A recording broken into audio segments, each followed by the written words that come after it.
that's a nice segue into our last introductory matter, and this is structure. How do we outline this particular book? In my opinion, the book has two parts. The first part is the faith section, chapter 1, verse 1 through chapter 3, verse 12. The second part of the book, chapter 3, verse 13 through the end of the book, is the wisdom section. Let's talk about the faith section just for a minute. If you look at chapter 1, verse 2, it says, "Consider it all joy, my brethren, when you encounter various trials." Verse 3, "Knowing the testing of your faith produces endurance." It's the faith section because how do you continue the walk of faith now that you've already been saved by faith? The walk of faith is the idea where you're learning to continue to trust the Lord through life circumstances with the same faith that was used to get you into a relationship with God to begin with. Louis Sperry Chafer is extremely helpful here in his systematic theology because he identifies two kinds of faith: saving faith and serving faith. Saving faith, what's necessary to be justified before God,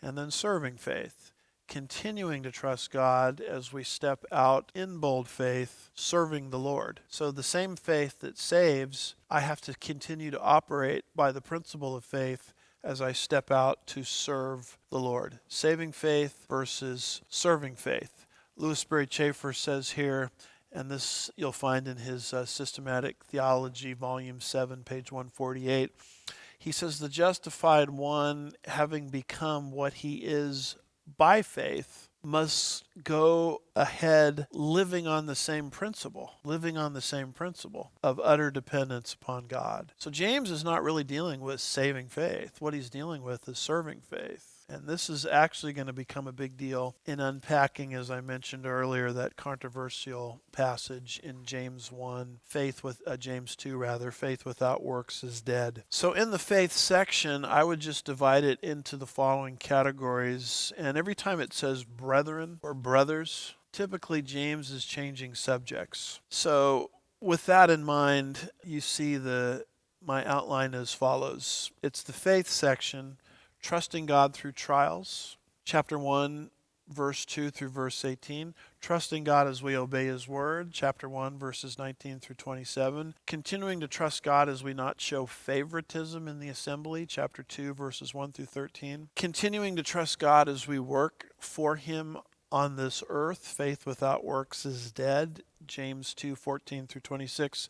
And then performing the ultimate work we can do for God in terms of practical righteousness, and that's governing the 2x2 slab of mucous membrane between the gums called the tongue. We don't want to be hung by the tongue or stung by the tongue, and so we'll see that in James 3, verses 1 through 12.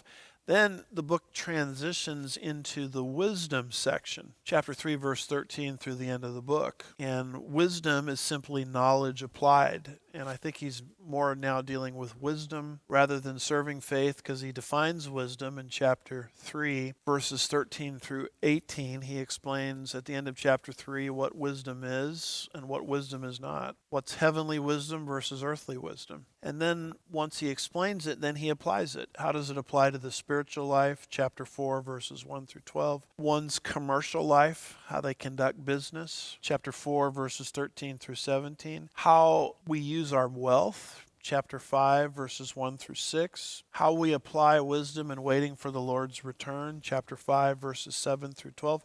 How we apply wisdom as we pray. Chapter 5, verses 13 through 18. And how do we apply wisdom as we restore the erring brother. Chapter 5, verses 19 through 20. So it's all about this walk of wisdom. So here is a review list just covering the 11 or so background issues that we covered in this lecture. Who wrote it? James. What do we know about the author? He is Christ's half-brother. Who was the audience? Believing Jews in the diaspora, probably in Babylon. That's where they were residing. Where was it written from? Jerusalem. When was it written? AD 44 to 47, earliest New Testament book. What's the book's occasion? Practical righteousness. What's the book's purpose? How to achieve practical righteousness. What is the book about? The message of the book? Practical righteousness. What is the book's dominant theme? Daily living. What makes the book unique or different than any other New Testament book. Its emphasis on practicality, daily living. How is the book organized? Not the saving faith section, but the serving faith section, to be followed by the wisdom section.